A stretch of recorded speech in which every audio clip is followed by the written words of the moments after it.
guy sitting in the car for like 2 or 3 hours Yeah. today. Had his door open and everything. Yeah. Couldn't no one see what he looked like.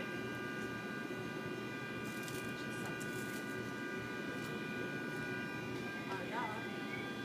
But the call one guy said you need to get me now. There's a cop. Oh, the cop's like, screw this. Whoa. Oh yeah. That's a setup. Yeah, it is. No one knows who the car next to it is? We don't know.